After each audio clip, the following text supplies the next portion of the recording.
Good morning student. आज के lecture number 4 में आप सबका स्वागत है। प्रीवियस लेक्चर में हमने जनरल लीनियर प्रोग्रामिंग प्रॉब्लम को डिफाइन किया और किसी भी प्रॉब्लम का मैथमेटिकल फार्मूलेशन कैसे किया जाता है इसके बारे में बताया।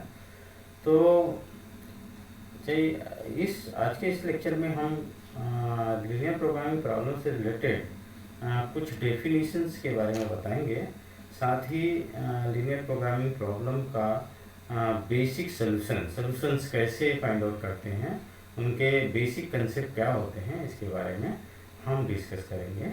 तो आइए शुरुआत करते हैं आज का लेक्चर।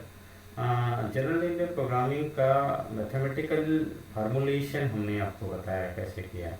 इसका मैट्रिक्स फॉर्म हम कैसे लिखते हैं, जनरल लीनियर प्रोग्रामिंग का matrix form find x1 x2 up to xn such that z is equal to cx। This is का objective function and subject to constraint क्या होता है, ax या तो less than or equal to greater than or equal to b and x is greater than or equal to 0। तो generally in general linear programming problem we have three parts. First part is objective function z is equal to cx and second part is known as subject to constraint and third part is known as non-negativity constraint. So you should remember these three parts: objective function, subject to constraint and non-negativity restriction. Okay. यहाँ what is A? Capital A is the matrix, coefficient matrix Aij, M cross N coefficient matrix. X is column matrix x1 x2 up to xn. C, capital C is row matrix c1 c2 up to cn, and B is again column matrix b1 b2 bn. So you should remember these three part: objective function part, subject to constraint and non-negativity restrictions. So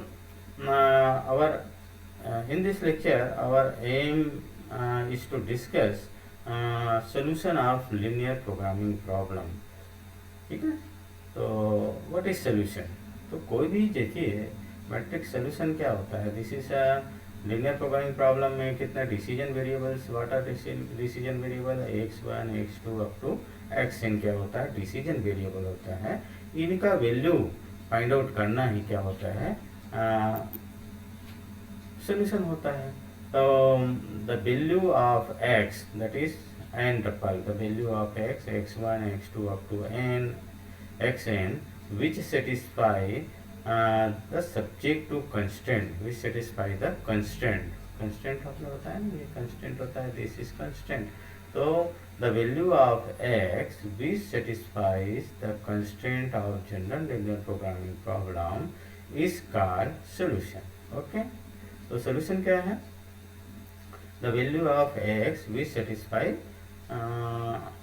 constraint in linear programming problem is called solution. Now this is solution, and second one is feasible solution. तो any solution of general linear programming problem हम shortcut में बोलते हैं LPP. तो any solution of LPP which also satisfy non-negativity restriction of the problem is called feasible solution to the linear programming problem. ठीक है। तो simple solution, what is simple solution? जो x का वैल्यू जो है कंस्ट्रेंट को satisfy करता है। हमने बताया कि कितने पार्ट होते हैं लीनियर प्रोग्रामिंग प्रॉब्लम के, 3 पार्ट होते हैं। फर्स्ट पार्ट होता है आपका ऑब्जेक्टिव फंक्शन, सेकेंड पार्ट होता है कंस्ट्रेंट एंड थर्ड पार्ट होता है नॉन नेगेटिविटी कंस्ट्रेंट। तो the value of x which satisfies constraints is called solution, and a value of x which also satisfy non-negativity restrictions of the problem is called feasible solution to the general linear programming problem. Okay. So this is definition of solution and feasible solution. Now basic solution. What is basic solution? This is very important thing. Basic solution. Consider ax equal to b of m equations and n unknown, where n is greater than m and rank of a and rank of ab is equal to n. तो then the solution obtained by setting n minus m variable not associated with the column B. What is B? B is submatrix formed by m li column of A equal to 0. ठीक है, and solving this resulting equation is called basic solution to the given system of equation. तो example से हम इसको समझेंगे, आगे हम example बताएंगे कैसे बेसिक सोल्यूशन निकाला जाता है. This is very important part of linear programming problem. Here m variable which may be different from 0 are called basic variable. M variable which may be different from 0 are called basic variable. So here we have two type of basic variable, non-degenerate basic variable and degenerate basic variable. If basic solution is called non-degenerate if all m basic variables are non-zero. सारे basic variable का value non zero होता है तो उसको बोलते हैं degenerate. And second one is non degenerate and second one is degenerate. Degenerate मतलब at least one basic variable is zero. तो सारे बेसिक वेरिएबल नॉट जीरो है तो वो नॉन डिजेनरेट कहलाएगा, और एटलीस्ट वन बेसिक वेरिएबल आपका जीरो हो जाता है तो वो क्या कहलाता है, डिजेनरेट बेसिक सोल्यूशन. मैंने शॉर्टकट में BS लिखा है. ठीक है. Now this is one theorem. Necessary and sufficient condition for existence and non degeneracy of basic solution of matrix form AX is equal to B is that every set of m column of augmented matrix AB is ALI.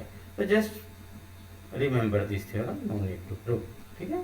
तो now we see question number 1. We see what how find basic solution of any system of equation. ठीक है. तो हमको दिया हुआ है system of equation x1 plus 2x2 plus x3 is equal to 4, 2x1 plus x2 plus 5x3 is equal to 5. Then prove that they are non-degenerate हैं. Find हमको क्या निकालना है, इसका बेसिक सोल्यूशन निकालना है. And we also prove that all basic variable are non degenerate, मतलब basic variable कोई भी बेसिक वेरिएबल जीरो नहीं है. तो सबसे पहले हम इसको क्या करेंगे, मैट्रिक्स फॉर्म में रिप्रेजेंट करेंगे. तो what will be the matrix form, AX is equal to B form में.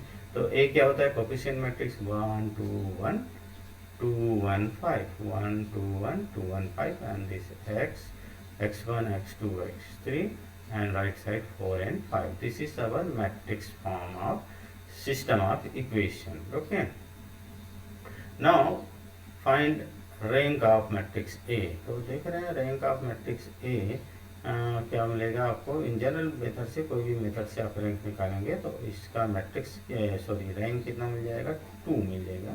इसका मतलब क्या है कि what is the meaning of rank 2. Rank matrix A का रैंक 2 है. इसका मतलब क्या है कि maximum number of ally column will be 2, मतलब 2 एलाई कॉलम होंगे इसके. ठीक है. तो thus we can take any of the following 2x2 sub matrix. हम सब मैट्रिक्स फॉर्म करेंगे, सब मैट्रिक्स फॉर्म करेंगे जिसमें कितने कॉलम होना चाहिए, 2x2 का सब मैट्रिक्स बनाएंगे जिसमें 2 कॉलम होगा. ठीक है. 2x2 का बनाना है तो हम देखिए कितनी पॉसिबिलिटी होती है, 3 पॉसिबिलिटी होती है.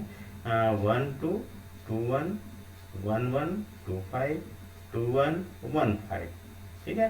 तो the variable not associated with column B, column of B, इसमें क्या है आपका x3 वेरिएबल एब्सेंट है, इसमें आपका x2 वेरिएबल एब्सेंट है और इसमें x1 वेरिएबल एब्सेंट है. ठीक है.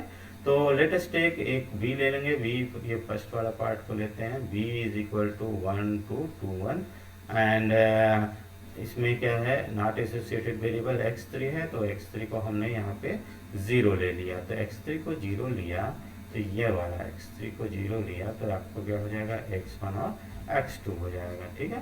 तो x1 x2 और ये 4 5. तो अब इसको सिंप्लीफाई कर लेंगे, सिंपल इक्वेशन बना देंगे. तो ये x1 plus 2x2 is equal to 4 and 2x1 plus x2 is equal to 5. After solving, तो सॉल्व कर लीजिए।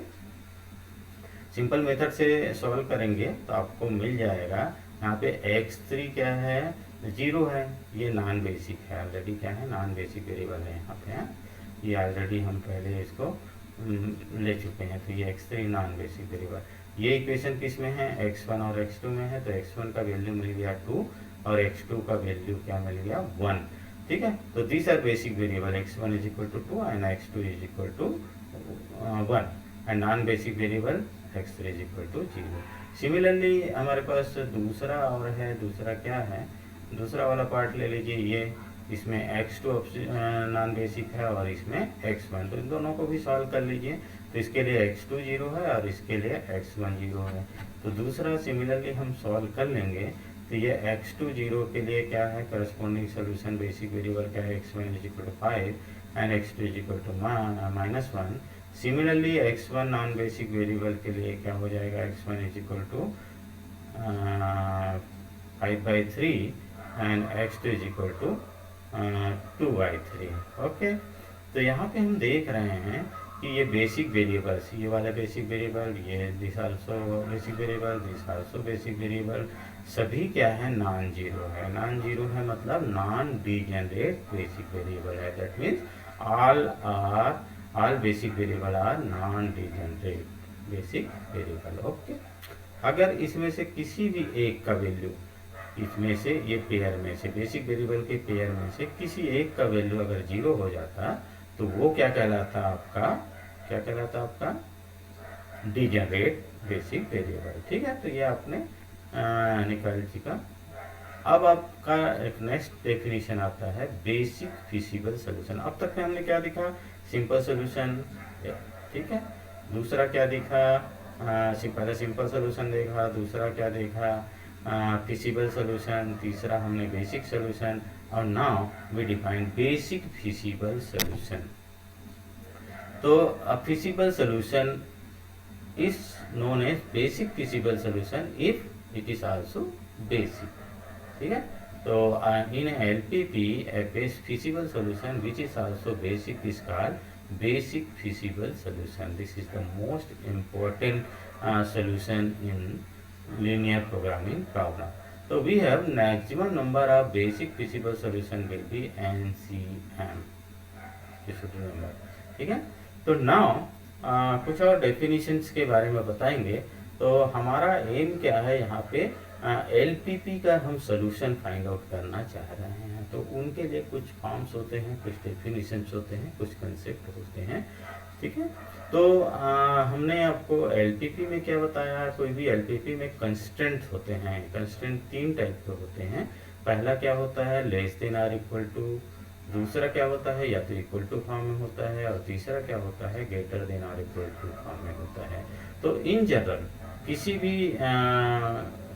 किसी भी LPP को सॉल्व करना है, मतलब इन इक्वेशन को तो हम सॉल्व नहीं कर सकते, तो उसको हम क्या करेंगे, वो जो कंस्टेंट हैं LPP के, जो कंस्टेंट हैं उसको हम किसमें, इक्वालिटी में चेंज करेंगे, तभी तो सॉल्यूशन, बेसिक सॉल्यूशन में आपने देखा इक्वालिटी, तो इक्वालिटी में चेंज करेंगे।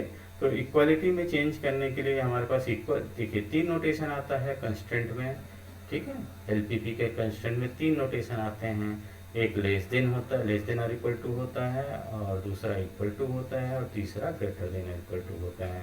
तो इक्वल टू है तो कोई बात नहीं, हमको कुछ करने की जरूरत नहीं है। अगर लेस देन और इक्वल टू, हमारे पास 2 साइन बचता है, इक्वल टू को छोड़ दें तो कितने कंस्टेंट में 2 बचता है, इनइक्वलिटी, लेस देन और इक्वल टू और ग्रेटर देन और इक्वल टू। अब हमारा एम क्या रहेगा कि लेस देन और इक्वल टू को भी इक्वल में बदलना है, और greater than or equal to को भी इक्वल टू में बदलना है। तो less than or equal to को इक्वलिटी में बदलने के लिए, लेस है मतलब छोटा है, तो इक्वलिटी में बदलने के लिए कोई ना कोई वैल्यू उसमें क्या करना पड़ेगा, कोई ना कोई वेरिएबल क्या करना पड़ेगा, प्लस करना पड़ेगा, ठीक है। और greater than or equal to है अगर इनइक्वलिटी, तो उसमें क्या करना पड़ेगा, इक्वलिटी चेंज करने के लिए लेफ्ट साइड क्या करना पड़ेगा, माइनस करना पड़ेगा। तो ये अगर हम लेस देन, अगर आपका कंस्टेंट लेस देन और इक्वल टू से रिलेटेड है, तो कंस्टेंट के लेफ्ट हैंड साइड में जो वेरिएबल को हम ऐड इक्वल टू में चेंज करने के लिए जो वेरिएबल हम ऐड करते हैं that is known as slack variable. Okay, और greater than or equal to inequality को इक्वलिटी में चेंज करने के लिए लेफ्ट हैंड साइड में जो वेरिएबल माइनस करते हैं that variable is known as surplus variable. तो here we have two type of variable, what are two type, slack variable and surplus variable. ठीक है, तो डिफाइन कैसे करते हैं, let general LPP z is equal to c1 x1 plus c2 x2 up to and so on cn xn, and what is subject to constraint summation j equal to 1 to n aij xj is less than or equal to bi or equal to 1 to k। तो ये जो है less than और equal to है, इसको constraint को equality में change करने के लिए यहाँ पे लेफ्ट साइड में कोई वेरिएबल नॉन नेगेटिव वेरिएबल आपको ऐड करना पड़ेगा ना, ताकि ये इक्वल में चेंज हो जाए। तो then the non negative variable x N plus i which satisfy this equation, equality में चेंज करते थे, यहाँ पे हम प्लस कर देंगे तो ये इक्वालिटी में चेंज हो गया। तो this variable x N plus I is called slack variable. Okay, तो लेस देन और इक्वल टू को इक्वलिटी में चेंज करने के लिए जो वेरिएबल ऐड करते हैं वो वेरिएबल क्या कहलाता है, आपका slack variable. Okay, now what surplus variable. ठीक है, सरप्लस वेरिएबल तो just like LPP is subject let constraint of LPP be greater than और इक्वल टू फॉर्म। यहाँ पे हमने क्या लिया है, ग्रेटर देन और इक्वल टू। इसको इक्वलिटी में चेंज करने के लिए ये जो लेफ्ट हैंड साइड है उसको में कुछ नॉन नेगेटिव वेरिएबल माइनस करना पड़ेगा, तभी तो होगा। ये बड़ा है तो बड़ा माइनस करना पड़ेगा, माइनस करने पड़ेगा। तो then non negative variable x N plus y which satisfy equality. ठीक है, तो यहाँ पे हमने माइनस कर दिया एक्स एन प्लस आई, तो this X N plus I is called surplus variable. Okay, surplus मतलब जो ग्रेटर देन इक्वल टू से रिलेटेड है, स्लैक मतलब लेस देन और equal to, you should remember this. तो now canonical form of LPP, what is canonical form. तो हमने बताया किसी भी LPP के 3 पार्ट होते हैं। पहला पार्ट होता है ऑब्जेक्टिव फंक्शन, और दूसरा पार्ट होता है सब्जेक्ट टू कंस्टेंट, और तीसरा पार्ट होता है नॉन नेगेटिविटी कंस्टेंट। तो ऑब्जेक्टिव फंक्शन जनरली क्या होता है, या तो मैक्सिमाइज होता है, प्रॉफिट रिलेटेड प्रॉब्लम होता है, या तो मैक्सिमाइज होता है या मिनिमाइज होता है। तो but here we discuss about canonical form. तो व्हाट इज कैनोनिकल फॉर्म, तो कैनोनिकल फॉर्म में ऑब्जेक्टिव फंक्शन हमेशा मैक्सिमाइज फॉर्म में होंगे। ठीक है, ऑब्जेक्टिव फंक्शन किस फॉर्म में होंगे, मैक्सिमाइज फॉर्म में होंगे, और सब्जेक्ट टू कंस्टेंट हमेशा लेस देन और इक्वल टू फॉर्म में होगा। ठीक है, तो this is called as canonical form. अगर किसी LPP की ने ऑब्जेक्टिव फंक्शन मैक्सिमाइज फॉर्म है और सब्जेक्ट को ऑल सब्जेक्ट टू कंस्टेंट किस फॉर्म में है, लेस देन और इक्वल टू फॉर्म है, तो this form is known as canonical form. ठीक है, तो what is standard form of canonical form, maximize z is equal to c1 x1 plus c2 x2 up to and so on cn xn, subject to constraint ai1 x1 plus ai2 x2 up to and so on ain xn is less than or equal to bi। ठीक है, तो all are less than or equal to form and objective function is maximized form, and non negativity restriction हमेशा क्या होता है, greater than or equal to 0 होता है। तो this is known as canonical form. तो सपोज एनी प्रॉब्लम, आपका problem है उसमें ऑब्जेक्टिव फंक्शन मिनिमाइज दिया हुआ है, तो उसको किस में चेंज कर सकते हैं, मैक्सिमाइज। कैनोनिकल फॉर्म में चेंज करने का प्रोसीजर है ना। तो कैनोनिकल फॉर्म में ऑब्जेक्टिव फंक्शन हमेशा मैक्सिमाइज टाइप होता है। अगर मिनिमाइज दिया हुआ है तो हम उसको दोनों टाइप माइनस करके हैं, if problem is given minimizing, इस प्रॉब्लम इज मिनिमाइजिंग प्रॉब्लम, तो then we can convert it maximizing by taking minus sign. तो maximizing Z is equal to minus of Z, तो minus of C1 x1 minus C2 x2 up to n minus Cn xn। All constants should be क्या less than or equal to 0। तो ये अगर greater than or equal to 0 है तो दोनों side minus का sign ले लेंगे, तो क्या हो जाएगा, less than or equal to 0 हो जाएगा। ठीक है, तो this is canonical form, this is canonical form. अगर पहला क्या होना है, ऑब्जेक्टिव फंक्शन अगर मिनिमाइज है तो उसको माइनस से मल्टीप्लाई कर देंगे तो मैक्सिमाइज हो जाएगा। इसी तरह से आपका सब्जेक्ट को कांस्टेंट में inequality greater than or equal to है तो दोनों साइड माइनस साइन कर देंगे, माइनस से मल्टीप्लाई कर देंगे तो साइन चेंज हो जाता है, less than or equal to हो जाता है।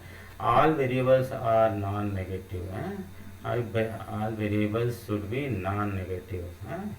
वेरिएबल जैसे x1 x2 x3, वेरिएबल से मतलब वही है x1 x2 x3। ये क्या होता है, डिसीजन वेरिएबल होता है। तो decision variable always should be non negative, मतलब नेगेटिव नहीं होना चाहिए।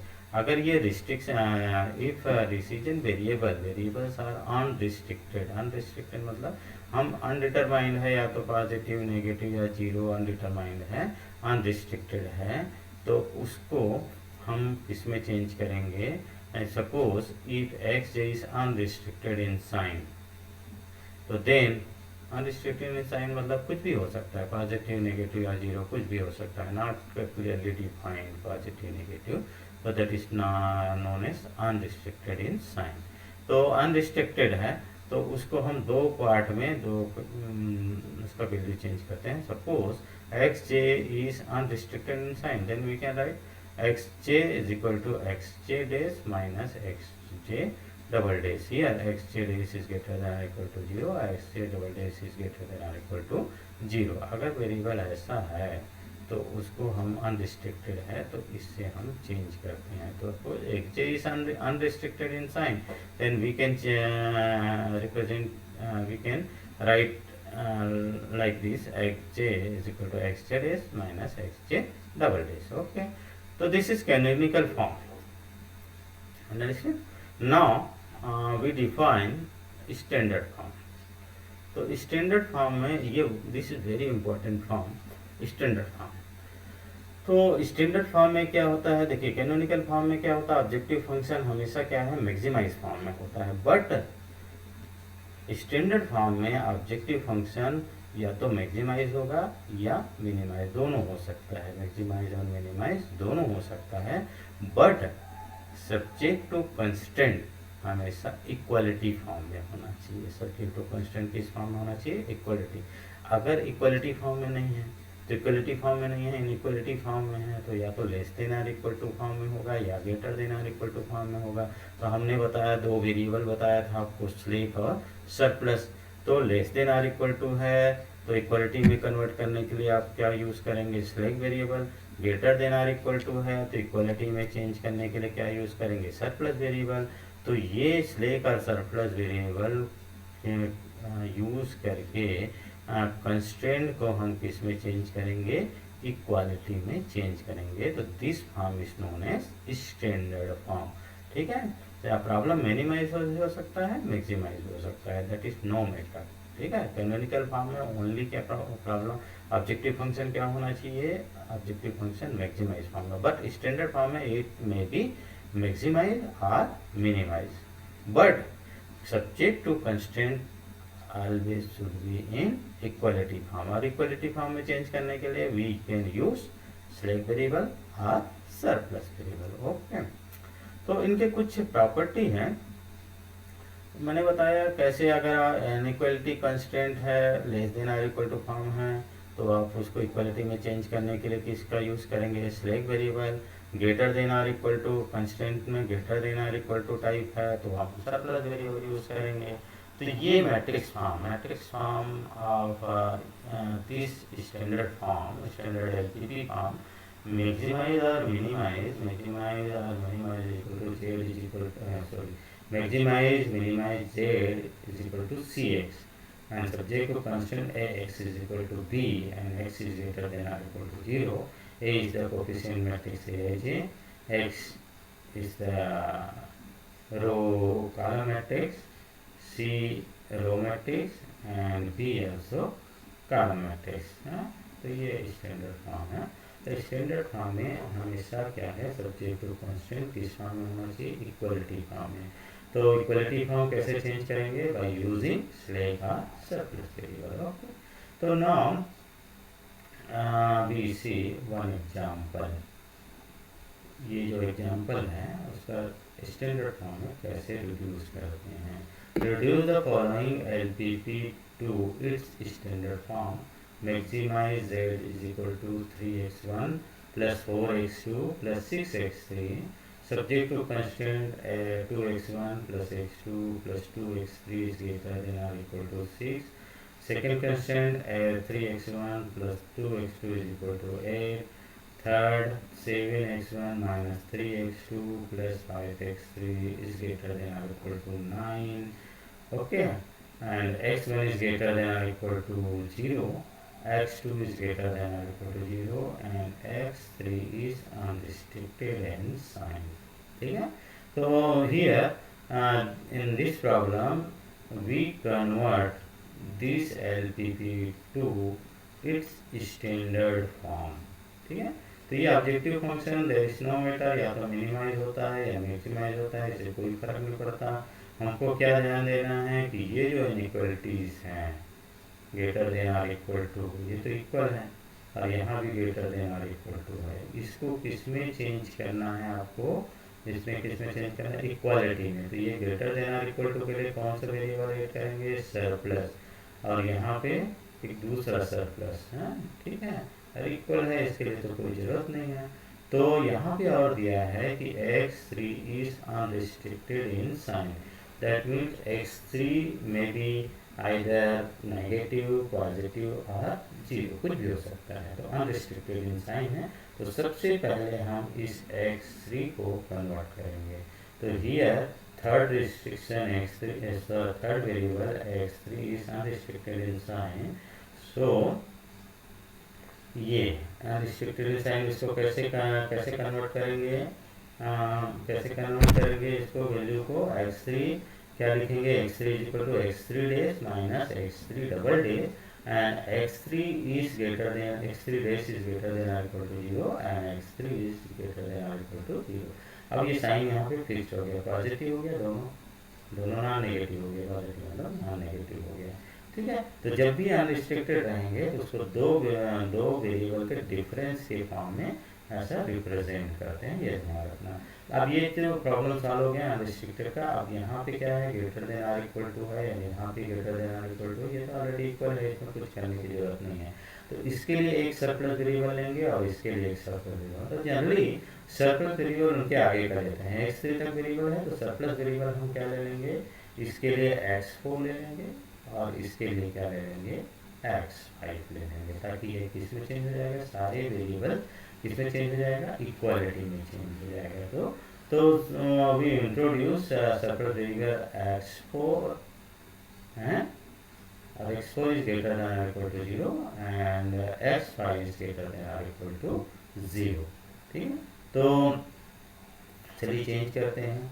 तो ये पहला वाला देखिए 2x1 plus 2x1 plus x2 plus 2x3 है। x3 को क्या चेंज करना है, अनरिस्ट्रिक्टेड है इसलिए x3 dash minus x3 double dash. Okay, और यहाँ पे ये है आपका सरप्लस वेरिएबल, यहाँ पे माइनस होना चाहिए, दैट इज नॉट, यहाँ पे माइनस होना। सरप्लस के लिए क्या करते हैं माइनस, ये थोड़ा सा बुक में प्रिंटिंग मिस्टेक है, इसको यहाँ पे माइनस कर लेते हैं।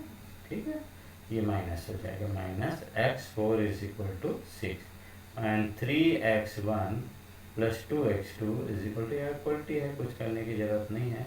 थर्ड क्या है, 7x1 minus 3x2 plus 5x3। ठीक है, x3 को हमने ये लिखा, प्लस नहीं माइनस करना पड़ेगा यहाँ पे, ये माइनस साइन रहेगा, minus x5 is equal to 9। और ऑब्जेक्टिव फंक्शन में भी x3 जहाँ जहाँ आया है उसको दो डिफरेंस के फॉर्म में लिखना है, ऐसे। ठीक, अब इसके स्टैंडर्ड फॉर्म, सारे टर्म स्टैंडर्ड फॉर्म में एक चीज़ ध्यान रखना कि सारे पार्ट, जैसे सारे पार्ट मतलब हमारे पास 3 पार्ट हैं, ठीक है। पहला पार्ट क्या है, ऑब्जेक्टिव फंक्शन। दूसरा पार्ट क्या है, सब्जेक्ट टू रिस्ट्रिक्शन। और तीसरा पार्ट है नॉन नेगेटिविटी रिस्ट्रिक्शन। तो सभी पार्ट में सभी वेरिएबल का एग्जिस्टेंस होना चाहिए। अगर नहीं है तो उसको 0 मल्टीप्लाई करके एग्जिस्टेंस करना। तो इसका स्टैंडर्ड फॉर्म क्या हो जाएगा, ऑब्जेक्टिव फंक्शन क्या हो जाएगा, z is equal to 3x1 plus 4x2 plus 6x3 dash minus 6x3 double dash. और ये जो ऑप्शन है x4 x5, तो इसको plus 0 into x4 plus 0 into x5, ठीक है। तो ये सारे वेरिएबल आ गए। तो सभी पार्ट में सभी वेरिएबल का एग्जिस्टेंस होना चाहिए। अगर वो अपीयर नहीं है, एब्सेंट है, डिसअपीयर है, तो उसको 0 इंटू करके ऐड करना है। बस 2x1 plus x2 plus 2x3 minus 2x3 dash minus 2x3 double dash minus x4 is equal to 6। इसी तरह से आप क्या लिख सकते हैं, प्लस 0x5, इसमें लिखा नहीं है, तो सारे वेरिएबल को इंक्लूड कर लोगे तो आगे आपको आसानी होगी। Plus 0x5 is equal to 6। ये x1 x2 है, बाकी सबको 0 का मल्टीप्लाई करके ऐड कर देना है। इसी तरह से ये वाले में ऐड करना है। तो this one is the standard form. तो आगे हम जब मेथड बताएंगे उसमें ये स्टैंडर्ड फॉर्म का बहुत ज़्यादा एप्लीकेशन होगा। तो एलपीपी का मेन कोई भी लीनियर प्रोग्रामिंग प्रॉब्लम का हम सॉल्यूशन निकालेंगे तो उसमें अलग अलग मेथड्स पढ़ेंगे। पहला मेथड है simplex, very powerful method is simplex method. तो नेक्स्ट लेक्चर में हम बताएंगे सिंप्लेक्स मेथड। तो सिंप्लेक्स मेथड मतलब एलपीपी को सॉल्यूशन फाइंड आउट करने के लिए सबसे पहले हम उसको एलपीपी को स्टैंडर्ड फॉर्म में चेंज करेंगे। तो स्टैंडर्ड फॉर्म में चेंज करने का तरीका क्या है, बाय इंट्रोड्यूसिंग स्लेखा सरप्लस वेरिएबल। अगर वेरिएबल अनरिस्ट्रिक्टेड है तो 2 वेरिएबल के डिफरेंस के फॉर्म में उसको रिप्रेजेंट करते हैं। ओके, ठीक है। तो नेक्स्ट लेक्चर में हम पढ़ेंगे सिंप्लेक्स मेथड।